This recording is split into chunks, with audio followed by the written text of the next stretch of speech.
Bonjour!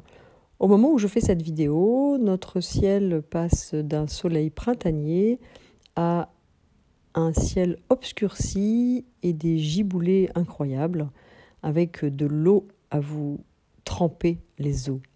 Eh bien, nous voilà sous l'influence de Mars. Peu de gens s'en rendent compte, mais nous vivons cette semaine la véritable première semaine de l'année astrologique. Nous venons de quitter le signe du Poisson et lors de l'équinoxe, vous voyez, au 21 mars, c'est le passage de l'hiver au printemps et c'est le moment de l'année où la nuit et le jour sont d'égale durée. Il y a un autre moment comme cela, le 21 septembre, avec l'équinoxe d'automne. Alors, en plus de cet équinoxe, nous avons une nouvelle lune. Je vous rappelle que la nouvelle lune, c'est quand la lune se trouve entre la Terre et le Soleil, et donc dans le ciel, nous ne voyons rien, puisque nous ne voyons que la face non éclairée de la lune. Ça veut dire que la lune et le Soleil sont ensemble, regardez. En effet, le 21 mars, à 18h26, ils étaient tous les deux à 0,50 °, du Bélier. En effet, le Soleil vient tout juste de rentrer dans le signe du Bélier. Alors avant de vous parler du Bélier, petit rappel, nous avons une alternance chaque mois de 4 énergies, le feu, la terre, l'air et l'eau. Le signe du Poisson est un signe d'eau, l'eau éthérée, l'eau des émotions, de la compassion. Et ce mois de carême, avec ses intempéries, nous a poussé à rester à l'intérieur de nous et à faire le point sur cette année astrologique qui venait de se terminer. Pour ceux qui sont croyants et qui se préparent à la Pâque, que ce soit la Pâque juive, chrétienne ou musulmane, eh bien, il y a toute une préparation spirituelle intérieure. Pour ceux qui n'ont pas cette spiritualité, il peut y avoir un espace de compassion, un espace de connexion avec le vivant autour de soi. Il peut s'agir d'un espace de méditation ou de connexion à l'univers, au grand tout, à la source. Ou encore, il s'agit de l'espace de connexion à la souffrance, au mal-être des êtres qui nous entourent ou à notre propre souffrance intérieure avec un accès privilégié à notre enfant intérieur. Eh bien, cette semaine, le Soleil est passé dans un signe de feu, le signe du Bélier. Et le 21 mars, précisément, donc au tout début de ce printemps, de cet équinoxe, eh bien, elle est particulière car elle est marquée par la nouvelle lune. Et la nouvelle lune, vous vous souvenez, la lune et le Soleil sont dans le même alignement, sont tous les deux dans le même signe. Nous avons donc à la fois une conscience du monde dans l'énergie du Bélier, avec ce feu du Bélier, et nous avons la Lune avec ses besoins émotionnels, cette intériorité, qui est elle aussi sous l'influence de Mars, du Bélier et du feu. Alors qu'est-ce qu'on peut dire de cette énergie du Bélier ? Le signe du Bélier, ça correspond à la période du 21 mars au 21 avril. Et c'est le premier mois du printemps. Il commence, comme on l'a dit, par l'équinoxe de printemps. Les bourgeons, les germes apparaissent, c'est l'appel de la lumière, de la chaleur. Et la nature, comme l'humain, exprime une sorte de pulsion, une force incroyable. Regardez les petites plantes, les petits germes qui parfois peuvent casser la pierre et le bitume pour aller chercher le soleil. Il s'agit de reprendre sa place pendant cette période en libérant des phéromones, car le désir sexuel, l'énergie vitale reprend. La sève remonte dans les arbres et le désir vital remonte en nous. Et cela permet un ensemencement, des nouveaux projets.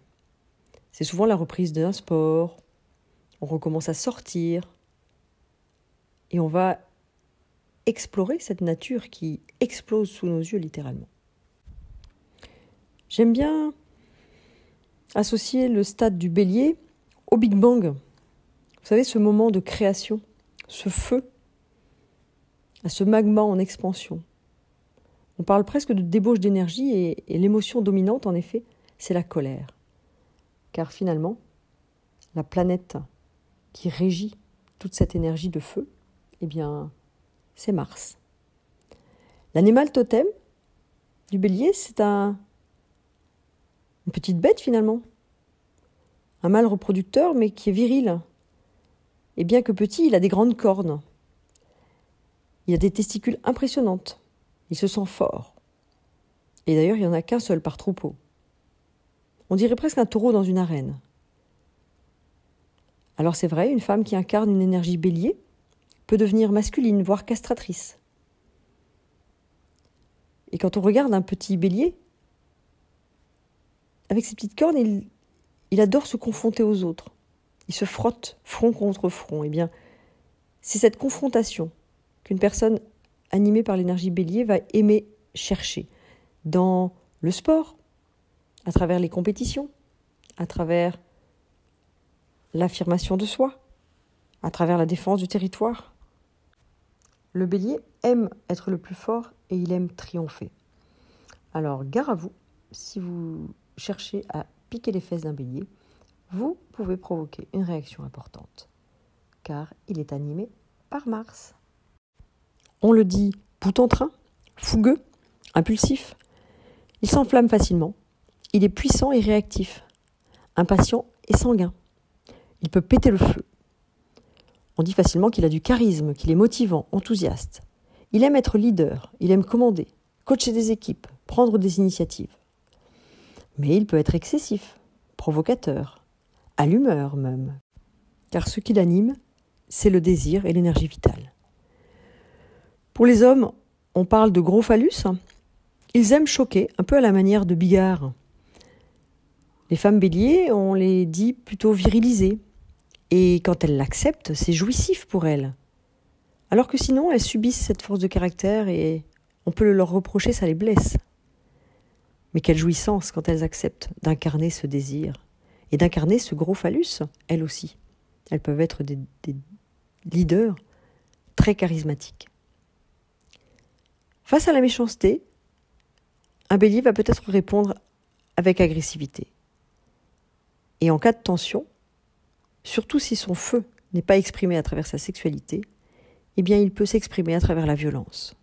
En astrologie, on dit que le signe du bélier est un signe émissif, cardinal de feu. Il est donc émissif, extériorisé. Cardinal, il impulse. Et il impulse quoi? Du feu, du désir, de l'énergie. Alors, revenons à notre ciel du moment. Vous entendez quelquefois que les planètes de là-haut pourraient nous influencer. Je ne le crois pas. Dans mon astrologie, on a plutôt tendance à penser que ce qui est en bas est à l'image de ce qui est en haut. L'infiniment petit dans nos cellules est à l'image de l'infiniment grand dans le cosmos, et inversement. Et donc en regardant ce ciel, aujourd'hui, eh bien, on peut sans doute avoir accès à ce qui se passe à l'intérieur de nous. Et il n'y a pas besoin d'être sorcier pour voir de la tension, de l'énergie, de la force, voire de la violence ou de la sexualité en ce moment, autour de nous. Alors, individuellement, tout d'abord, nous pouvons sentir que ça y est, nous sommes sortis de notre intériorité du poisson et que notre force, notre vitalité s'active. Nous avons envie de sortir dehors, nous avons envie de reprendre une nouvelle vie d'été. Le soleil en bélier vient nous apporter une nouvelle conscience. Après avoir exploré notre intériorité, eh bien, nous sommes invités à défendre notre territoire, à prendre conscience que nous, moi, d'abord, je dois veiller à ce que mon espace vital soit protégé. On l'appelle le territoire. Est-ce que j'ai la conscience d'une certaine combativité de la vie? Est-ce que je m'autorise à prendre la parole, à m'affirmer, à dire non quand je ne suis pas d'accord? Est-ce que je m'autorise à faire de la compétition en sport, mais aussi à l'école, dans mes études, dans mon travail, si j'ai des objectifs de chiffres ou des objectifs commerciaux? Est-ce que c'est une notion que j'ai, que je peux être en compétition et que c'est bon pour moi d'avoir une énergie combative? Donc ça, c'est le soleil, cette conscience de l'énergie de Mars. Et la Lune, eh bien la Lune, quand elle est en bélier, elle vient nous demander où nous en sommes, de notre besoin d'être respectés dans nos territoires. Alors il y a plusieurs territoires et le premier, c'est le territoire physique. Est-ce que je peux être à l'aise dans mon corps, dormir correctement, avoir un espace d'intimité pour me changer? Est-ce que mes affaires sont respectées? Est-ce que j'ai une place à table? J'ai un temps de parole? Est-ce que j'ai le droit de me défouler? Et est-ce que j'ai un endroit pour le faire, tranquillement, sans déranger personne? Le deuxième territoire, c'est le territoire émotionnel. Est-ce que j'ai le droit et est-ce que j'ai un espace pour pouvoir exprimer mes émotions? Ma tristesse, ma colère, mais aussi, lorsque je l'exprime et que j'exprime mes difficultés, est-ce que je suis entendue? Ou bien, est-ce que l'on m'impose les informations journalières, les films de guerre ou des sujets qui me dérangent en me créant une émotion pénible? Le troisième territoire est le territoire énergétique. Est-ce que j'arrive à me faire respecter au point que personne ne m'impose des bruits, des odeurs, des caresses, des rapports sexuels dont je n'ai pas envie? Enfin, le quatrième territoire, c'est le territoire mental. Est-ce que je suis capable de me faire respecter dans mes pensées, dans mes idées, dans mes croyances? Est-ce que je peux les exprimer? Et là encore, est-ce que je suis capable de défendre mes idées jusqu'à ce que l'on me respecte? Bon, comme vous voyez, on a bien fait de se reposer pendant un mois de carême pour pouvoir nous mettre à l'action, parce que là, ça déménage et ça nous demande une belle énergie. Si on reste à l'échelle individuelle, dans ce mandala du 21 mars, vous voyez, finalement, Mars, la planète Mars, en rouge, en haut, elle n'est pas dans le bélier. En ce moment, elle est en Gémeaux. Et vous voyez ces traits rouges entre Mars et la Lune et entre Mars et le Soleil, eh bien ça nous parle de carré. Et un carré, c'est comme si ça générait une crise. Alors Mars, dans le signe du Gémeaux, ça fait quoi? Le Gémeaux, c'est une énergie d'air, c'est une énergie de sociabilité, presque de légèreté, d'échange. C'est l'énergie pour écrire, pour lire, pour apprendre, peut-être aussi pour communiquer. Eh bien, c'est possible qu'en ce moment, il y ait des joutes verbales, qu'il y ait des colères qui s'expriment. Et ce Mars en Gémeaux, regardez, il y a un trait vert qui le relie à Pluton en bas, qui est en Capricorne. Le trait vert, c'est un quinconce, et ça, c'est un stress. Comme vous voyez, Pluton est à la fin du Capricorne et va bientôt rentrer dans le Verseau. Et Pluton, eh bien, c'est cette magie de transformation. Ça impose une sorte d'authenticité. Pluton, il oblige à ouvrir les dossiers, les secrets, les tabous, pour tout mettre sur la table. Comme Mars est en Gémeaux et que le Gémeaux, c'est un peu le signe aussi des mensonges, on dit ce qui nous arrange finalement pour rester copains.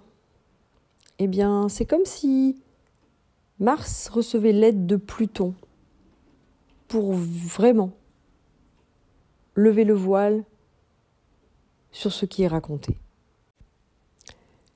Pluton est en train de quitter le signe du Capricorne et le 24 mars, il passe dans le signe du Verseau. Alors, il y passe pour quelques semaines, jusqu'au mois de juin, je crois, et il va repartir en Capricorne, en rétrograde, pour revenir en janvier 2024. Mais ce début d'incursion dans le signe du Verseau est très intéressant, car le Capricorne nous parlait d'autorité, de cadre et de rapport à la loi.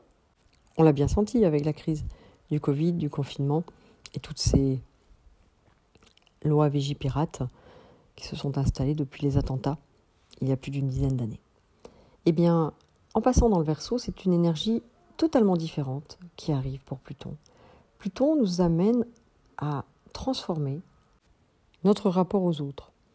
Comment est-ce que nous vivons avec les autres? Comment est-ce que nous vivons en réseau, sur Internet? Comment est-ce que nous vivons avec nos voisins, nos proches, les personnes que nous croisons dans les manifestations? Et comment est-ce que nous nous libérons des contraintes? Car l'énergie du Verseau est animée par la planète Uranus. Et Uranus, elle pousse à un vent de solidarité, à une forme d'égalité sociale. Elle nous pousse à faire la fête, à faire des festivals, à développer des réseaux sur les nouvelles technologies. Alors vous voyez, pas très étonnant qu'il y ait tant de monde dans les rues et que la protection sociale, les retraites, des sujets aussi sensibles sur les inégalités dans notre société soient mis au goût du jour. C'est bien le bon moment pour cela. Et c'est comme si nous avions l'aide de Pluton pendant quelques semaines. Il va repartir dans le Capricorne. Alors est-ce que ça veut dire qu'on va durcir les lois? Est-ce que, à nouveau, l'autorité du père ou du gouvernement va reprendre le dessus?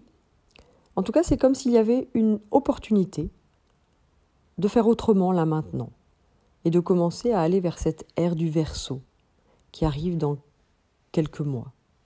À partir de janvier 2024, cette énergie va revenir et là, plus rien ne pourra l'arrêter. Et si nous regardons dans ce ciel du 21 mars la planète Saturne, en bas à droite, elle vient de passer dans le signe du Poisson. Saturne, c'est la planète qui nous apporte la fonction psychique de l'éthique, de la morale. Ce n'est pas une planète individuelle, elle est considérée comme collective.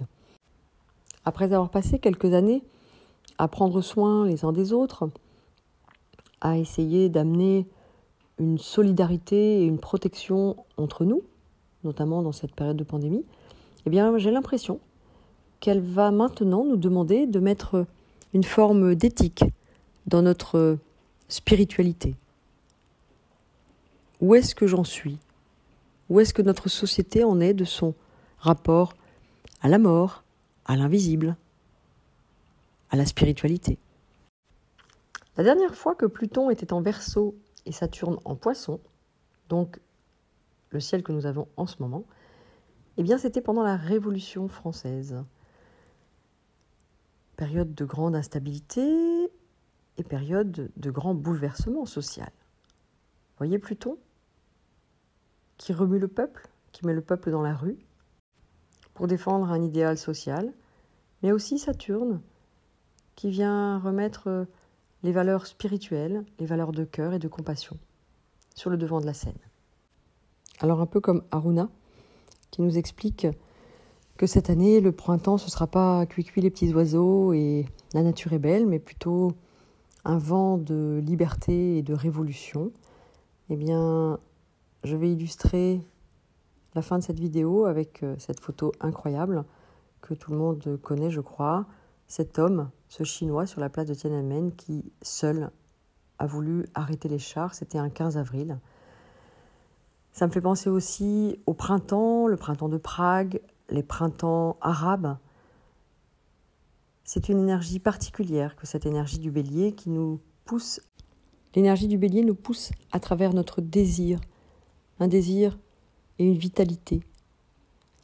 À nous, individuellement et collectivement, de choisir vers où nous orientons ce désir. Je vous souhaite à tous un bon printemps et une belle nouvelle année astrologique. À bientôt.